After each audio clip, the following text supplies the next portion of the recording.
hasil penelitian survei bahwa hanya 38,9% dari masyarakat yang mengaku beragama Islam tadi yang melaksanakan rutin melakukan sholat. Tidak sampai 40% no. Nilai rutin melakukan sholat 5 waktu. Berarti Bapak Ibu, kalau ada 10 orang yang mengaku beragama Islam, cuma ya sekitar sampai orang cuma yang rutin sholat 5 waktu. Berarti yang 60% lain, ini mengaku Islam, tapi sholatnya kadang-kadang lain, kadang-kadang indah. Kok sibuk seketik lupa sholat. Itu kenyataan dan hasil penelitian. Dan lebih tragisnya Bapak Ibu yang berbahagia, dari data itu hanya 2% cuma yang melakukan sholatnya secara berjamaah. Jadi kalau ada satu orang Pak Muslim, 2 rata-ratanya yang melakukan sholat berjamaah. Kok 1000 orang, 20 orangnya. Kita masyarakat kadang-kadang bara jumlahnya Pak. 1.800 ya. Kalau 1.000, 20 orang ya yang rutin cuma. Itu seluruh Indonesia, tapi mudah-mudahan di kadang-kadang lebih daripada itu kan gitu ya. Itu kenyataan.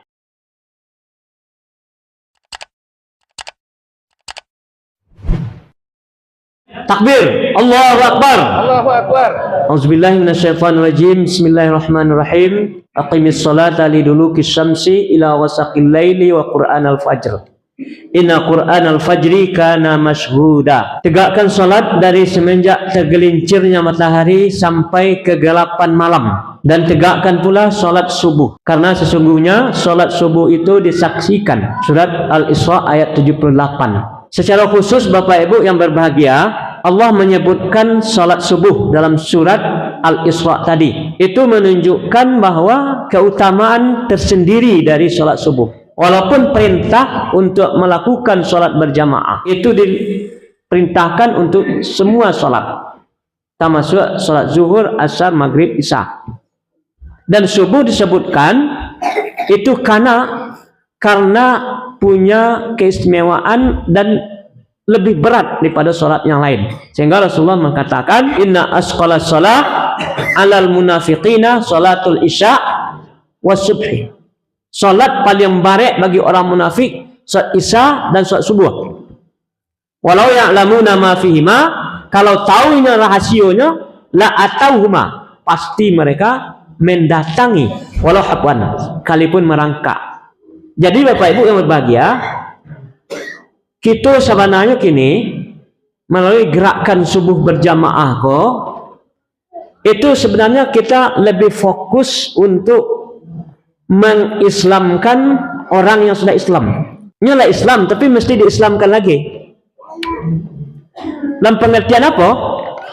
Dalam pengertian Bapak Ibu, orang yang mengaku Islam bersyahadat, yang mayoritas di negara awak itu kalau kita cari hasil penelitian survei lah namanya, penelitian para ahli, itu disebutkan di situ bahwa 38,9%, hanya 38,9% dari masyarakat yang mengaku beragama Islam tadi yang melaksanakan rutin melakukan sholat. Maksudnya kok lain sholat waktu kok Pak? Tidak sampai 40% no. Nilai rutin melakukan sholat 5 waktu. Berarti Bapak Ibu, kalau ada 10 orang yang mengaku beragama Islam, cuma ya sekitar sampai orang cuma yang rutin sholat 5 waktu.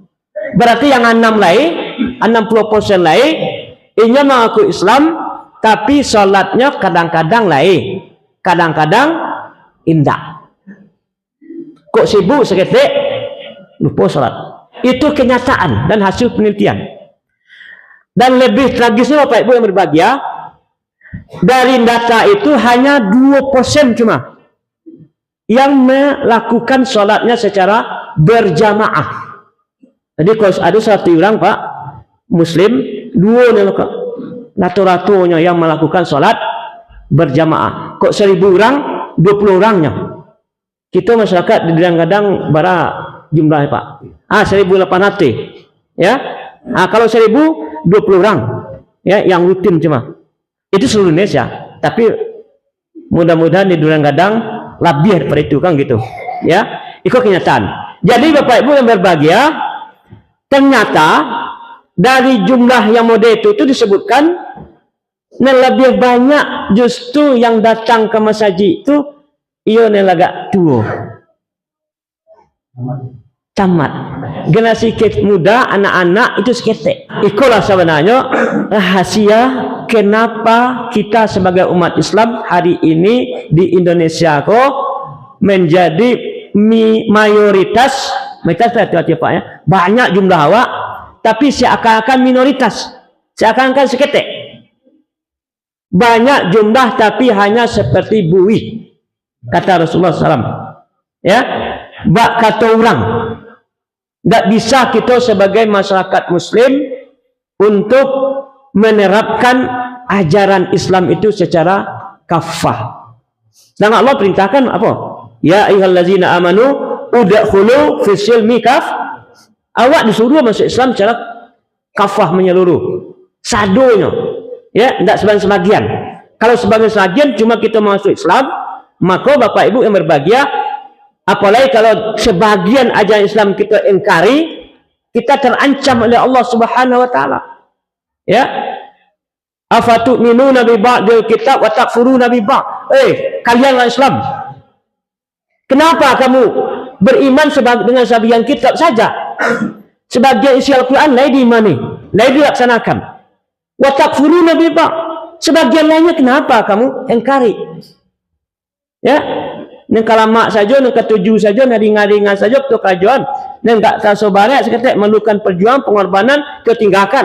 Bahkan lebih bahaya Bapak Ibu, kalau ada orang Islam tapi mengatakan, ikut syariat Islam saya pakai, ikut hukum Islam kau kolot, ikut ketinggalan zaman, ikut segala macam. Itu berarti dia mengingkari sebagian ayat-ayat Allah. Apa bahayanya? Fama jazaa'u may yaf'alu zalika, tidak ada balasan orang yang melakukan itu, kata Allah, illa kecuali khizyun.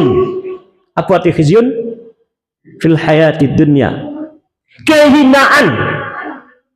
Hina kita Bapak Ibu kalau sebagian cuma di dunia kok kita hina. Wa yaumil qiyamah, dan lebih bahaya lagi hari kiamat nanti, yuradduna ila asyaddil azab, dikembalikan kepada azab yang bersangatan. Jadi Bapak Ibu, itulah tujuan kita, jangan sampai kita masyarakat Muslim mayoritas banyak jumlah tapi tidak punya daya. Apalagi kalau ada orang menistakan agama, melolokkan ayat Allah, melolokkan Nabi SAW, kita tidak bisa berbuat apa-apa. Kenapa? Karena memang kenyataannya kita baru ya jumlah namanya enak, tapi kualitas seketik. Contoh mana tadi itu? Salat saja mana itu kan? Hanya 2% yang baru rutin melakukan salat berjamaah. Ya. Nah, maka bangkitnya kita kembali sebagai umat Islam meniru kepada Rasulullah SAW dan meniru kepada negara-negara di dunia yang maju dengan agama seperti Turki, insya Allah kita bangkitkan salat subuh berjamaah. Kalau salat subuh awak seperti tadi sampaikan seramai salat Jumat, zuhur, asar, maghrib, isya lain sebagainya itu mudah Pak. Kata lebih ringan. Jadi itulah barangkali misi kita. Jadi tadi apa ke negeri kami jauh lah dikunjungi. Soalnya lebih jauh lah Pak. Kasungan yang apa ilo? Nanyang kan jauh Pak ya. Kan jauh pada ikut tak. Nah, dan kita akan berusaha ke jauh-jauh lain. Supaya dakwah aku sampai ke masyarakat. Tapi itu memang butuh sokongan seluruh kaum muslim. Kita bergerak adalah dari umat untuk umat. Ayo kecil kok kayo GNPF mah anda ya, kita bergerak dari umat dan untuk umat, berusaha untuk menggerakkan dakwah, disokong sama-sama oleh kita sebagai umat Islam, supaya masjid ramai, musalla ramai, gerakan ini menjadi kegiatan kita. Kita GNPF cuma merangsang Pak, memotivasi biko bapak-bapak dan ibu-ibu siko ramai tadi, ko anak-anak kita ko harus dibangkitkan ya. Mereka yang akan meneruskan nanti. Dan biko jadi generasi yang adha'us shalah wa taba'us syahawat. Generasi yang menyanyikan salat dan mengikuti hawa nafsu. Dan itu yang timbul nanti generasi tinggal awak. Wah, kamu meninggal Pak ya. Kita yang cuma samat kau. Kalau dah ke umur Pak ya. Walaupun sebenarnya segi takdir Allah lain ya. Tapi adatnya yang tua lebih dulu. Tapi Bapak Ibu, kita mesti membina generasi muda, anak-anak kita. Makanya nanti itu ada dirangsang ya. Anak-anak kau dapat didikan subuh itu, ia solat subuhnya dulu. Ya, hadir solat subuh itu dulu itu. Tidak. Saat didikan subuh itu sebenarnya lebih utama itu solatnya. Setelah itu baru yang lain. Mudah-mudahan Bapak Ibu yang berbahagia, tausiah lebih panjang itu ada Ustaz Hanan Putra, beliau sekretaris umum MUI Kota Payakumbuh ya. Dan kenalkan seketik itu Ustaz Sudirwan, penggerak subuh berjamaah. Ustaz Arnold tadi belum dikenal kalau dirinya kan. Beliau pendiri dan pimpinan kampung. Kalau kampung Ustaz Sudirwan Payakumbuh Kota Baru, tapi ini semando orang Kabluru. Syed Awe ya. Itu.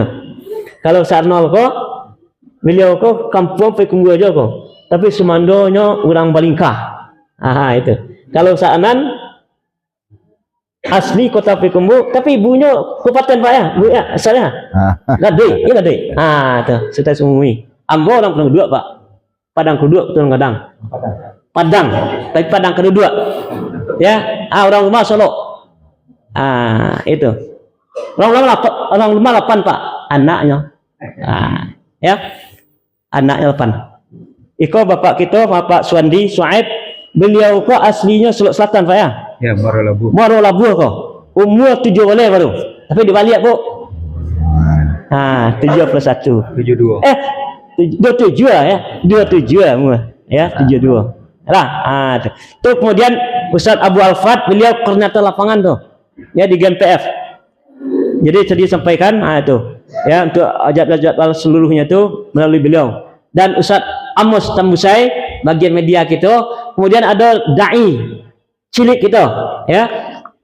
Mudah-mudahan nanti menjadi penerus ya Rifki ya. Itu hadis tadi Pak Ibu-ibu. Jadi anak-anak kita giatkan untuk melakukan sholat subuh berjamaah, hendaknya amin ya rabbal alamin. Itu saja Bapak, nanti Anan lebih panjang menyampaikan tausiah. Assalamualaikum warahmatullahi wabarakatuh.